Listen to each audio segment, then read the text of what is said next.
Well, that's dead. You are at the mercy of customs. Shipping alone is expensive. Ooh.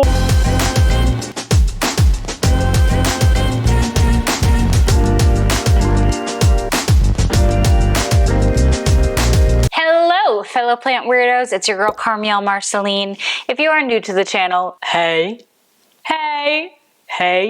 Welcome to the family. We unabashedly hyperfixate on plants here. If you've been a houseplant hobbyist for a while, chances are that you've thought about dabbling in importing rare houseplants. I see you. And usually I'd be all for it. Yes, they are usually cheaper. You can get things in bulk. You can get cultivars that you've never heard of, never even dreamed about. But it doesn't come without its risks. And there are a lot of them, ones that I wish I knew sooner. So in today's video, I'm going to share 5 things that I wish I knew before spending all that money importing rare plants. I probably would have saved myself some heartache as well. Number 1, do your research on the growers. Now, the first time I imported plants was about 3-ish years ago when Sean from Only Plants here on YouTube wanted to sell plants from his collection. He partnered with an exporter that I've worked with in the past before. I don't know how to pronounce it, but I will link up his Instagram right over there for you.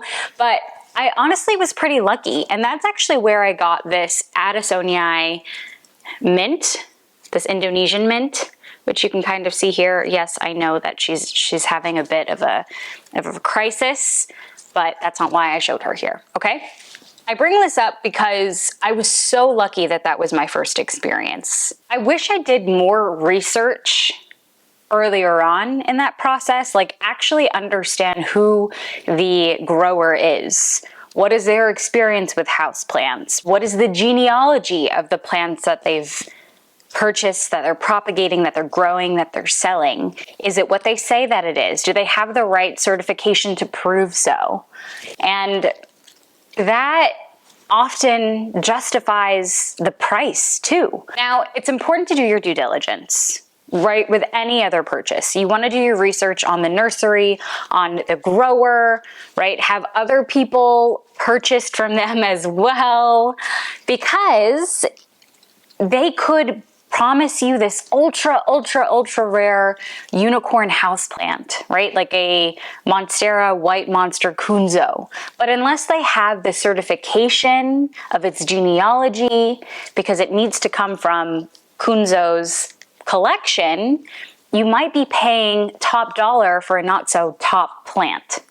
Do you know what I mean? One way you can do this is by simply looking them up on social media. If you go on their Instagram or you go on their Facebook, a lot of these nurseries have their own pages because they show plants that they have for sale. They also, there was one specific nursery that I went with, and she would post Instagram stories of successful exports.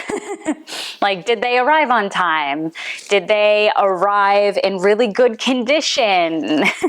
Are the roots okay? A lot of that is important to know. The second way is by leveraging your network. There have been so many times that I have reached out to different friends in the plant community on my Facebook groups. I've asked them point blank, hey, I know that you import plants from abroad pretty frequently. What has been your experience with XYZ nursery? Is there one that you recommend? All of that can help you make an informed decision on whether or not you should actually proceed with importing from a specific seller. 2, what on earth is a phytosanitary certificate? You will not be able to import any indoor plant without a phytosanitary certificate. This is extremely important because you could try and import plants or bring plants with you from abroad, but have to throw it out at customs. So don't make that mistake. Don't lose any of the money you spend on the plants, okay? A phytosanitary certificate is authorized by a duly official. Essentially, it is a certificate that shows, hey, these plants are not sus. They have no pests or diseases that could harm the American agricultural or environment. Growers will also ship you plants that are bare root. There's no growing medium, there's no soil, etc. with the plant. This is because they have to sterilize the roots in order to get that certificate and show that it is pest and disease free. If you are working with a nursery that is very familiar with exporting to the US, they will offer that service to you. It usually will cost a flat fee. I've paid $25 or $30 for this certificate. 3, understand the risks. Shipping alone is expensive.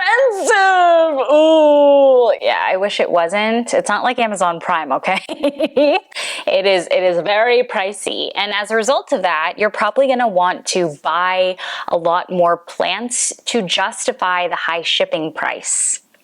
Last year, I spent about $100 to ship maybe 6 or 7 plants from Indonesia. So yeah, it's a pretty penny. Not only is shipping expensive, but you are at the mercy of customs, and they like to F things up sometimes for you.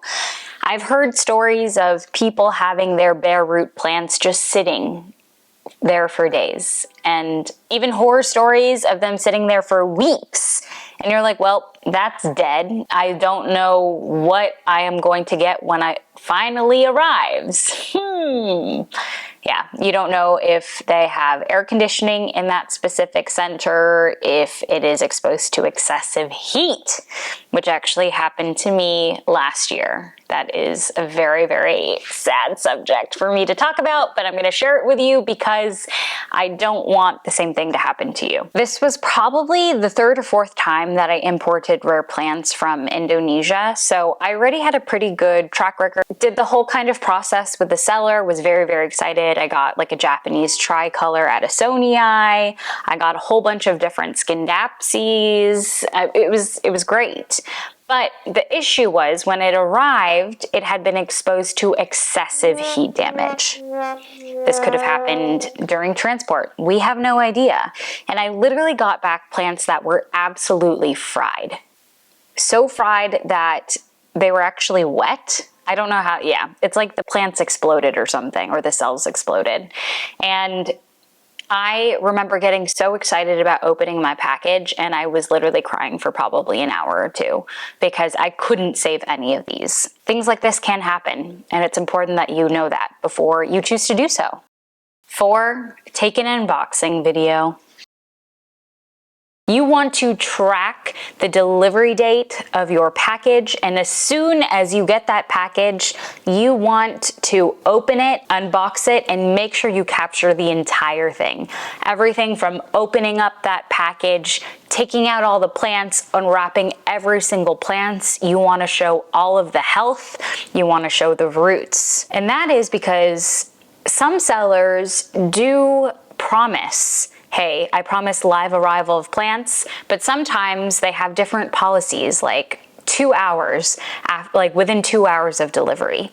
So if you can show proof that, hey, this actually didn't meet those standards, that could protect you in the long run. Luckily, when I had that last shipment, I took videos, I took pictures, I documented everything. And this was so important because I sent them, I DM'd that seller on Instagram telling her, here's what happened. And not only was I devastated, she was flippin' devastated. She offered to send me more plants. And if I didn't take that video and I didn't have proof, that may not have been the case. An important thing to remember is in that moment, you may feel extremely sad when something doesn't go your way, but it's also not a good scenario for the seller. Sometimes you don't think about that. I know I didn't at that time, but not only did I not get all these amazing plants, but she lost out on another set because she sent me new ones because they are a business and they also do need to make money. But for the most part, a lot of these growers are willing to work with you as long as you're just nice about it. 5, how to acclimate shocked plants. Let's say you have successfully imported some rare plants. Congratulations, it doesn't always happen, so big win, big W. It is important to know what you need to do ahead of their arrival, so you prepare. Last thing you want is they arrive amazing, and then in your care they, don't want that. And a lot of what you need to do depends on the roots. Are the roots in great shape? If so, all you need to do is wipe the plant with any kind of insecticide you have just to ensure there's no pests, and then rehydrate those roots because it's probably been some time since they've had any water. Lastly, you want to isolate these plants from the rest of your collection just in case there is any disease.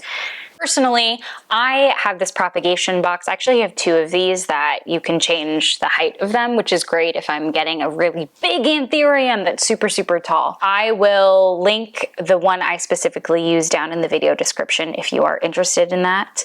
But I'll put all those babies in that propagation box, and it's good because it isolates them from the rest of the plants in my collection so we don't play with plant disease or pests. And I will also make sure to not immediately give it access to the brightest sunlight. Remember, they have been in a dark box for several days, if not more. You don't want to shock them even more. And what I will end up doing is I will put the plant first, maybe about 7-8 feet away from my window. And as each day passes, I will move that specific plant closer and closer to the sunlight. If the plants don't have salvageable roots, which happens all the time for philodendron for some odd reason, philodendron and monsteras, absolutely, like their roots die by the time they get there. So I have to fully cut them off and essentially have them reroot. I created a video on bringing plants back from the dead. Essentially, how do you nurse them back to health? I'll link that up there for you to watch on your own time. But you're gonna wanna do that same process and then put it in a propagation medium of your choice. I love using a sphagnum moss perlite kind of loose packing mix that I re-wet with a little bit of water so it's a little bit damp, and then cover the entire node and then put it in a humid place. The same thing applies though. You want to make sure that you isolate this from the rest of your collection and you slowly introduce sunlight. There you have it. Those are 5 things that I wish I knew sooner before importing rare plants. Was there anything that you learned today that you didn't know?